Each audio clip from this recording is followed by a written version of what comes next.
ભગવતાચાર્ય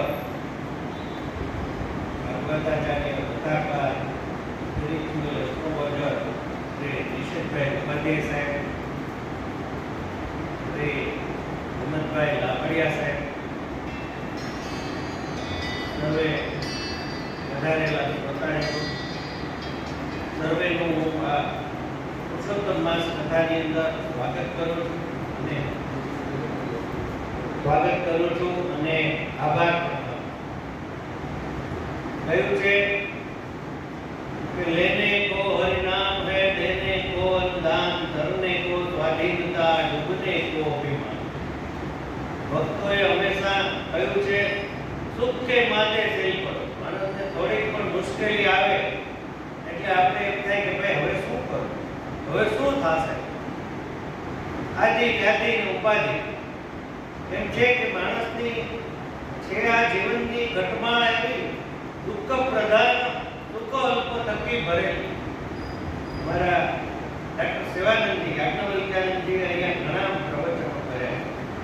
તેઓ એમ કહેતા કે જ્યારે જીવ અહીંયા આવે છે, જન્મ જન્માંતર સુધી મનુષ્ય જન્મ અને અન્ય જન્મો ભોગવીને ત્યારે એના અનેક પાપ પુણ્યનો હિસાબ કરવાનો હોય છે, એના ખાતામાં જમા હોય છે. એટલે ઈશ્વરે નક્કી કરે કે ભાઈ હજી તો એને બીજા જન્મ પણ આપવાના છે, અને એટલે એ થોડુંક સારું મૂકે અને થોડુંક દુઃખ ભોગવવાનું. કારણ કે એકલું દુઃખ આપે તો માણસ હતાશ થઈ જાય કે ભાઈ અમારે એકલું દુઃખ જ આવવાનું ના. એટલે કહ્યું છે કે સુખ કે માથે શ્રી પડો જો નામ હૃદય સે ગાય, બલિહારી ગુરુદેવ કી जिन्होंने गोविंद योग बताया. जब तक संयम साधना सब सुमिरन के माय, कबीरा जाने नाम जन सुमिरन सब कछ. ગીતામાં પણ કહ્યું છે કે એમના નામ જપે પણ છે. મારે ડોંગરેજી મહારાજે પણ કહ્યું છે કે એને તો પુસ્તકના પહેલા સહિત આપ્યું છે, એમાં 1 કરોડ થી 12 કરોડ સુધીના જપ માટે આપ્યું છે. ભાઈ તમે કાંઈ ન કરી શકો તો તમે એક બાજુ બેસીને જપ કરો. તો જપ કરવાથી શું થાય? મનની શુદ્ધિ થાય. આપણને બીજા જે કોઈ ખરાબ વિચારો આવતા હોય તો એ પણ ઓછા થાય. એની સાથે સાથે આપણું દુઃખ ભૂલાઈ જાય. આપણને એમ પણ કહ્યું છે કે સુખ દુઃખ એ બધું મનનું કારણ છે. મનનું કારણ શું કામ?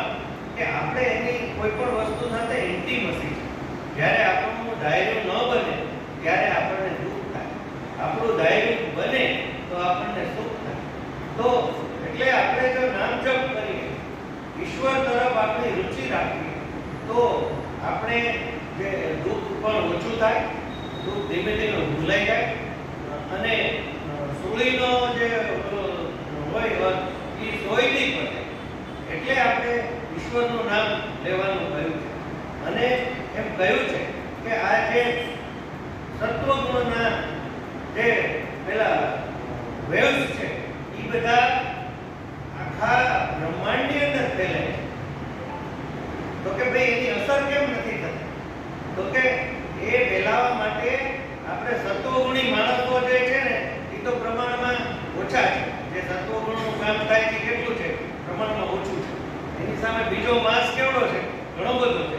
એટલે આપણને ટોટલ એની અસર છે એ તાત્કાલિક જોવાનું માટે આપણે પુરુષોત્તમ માસની અંદર તન મન અને ધનથી જે કાંઈ યજ્ઞ છે આપણી ઈચ્છા પ્રમાણે ને યોગ્ય વ્યક્તિને પાત્રે દાનમ એમ કહ્યું છે કે આપણને એમ લાગે કે આ પાત્ર છે, સુપાત્ર છે, વ્યક્તિ છે, સંસ્થા છે, તો એની અંદર આપણે કાંઈ પણ દાન પુણ્ય કરીએ, જપ તપ કરીએ, પણ એ કરેલું કાંઈ અફળ જાતું નથી એ વાત ચોક્કસપણે નિશ્ચિત છે.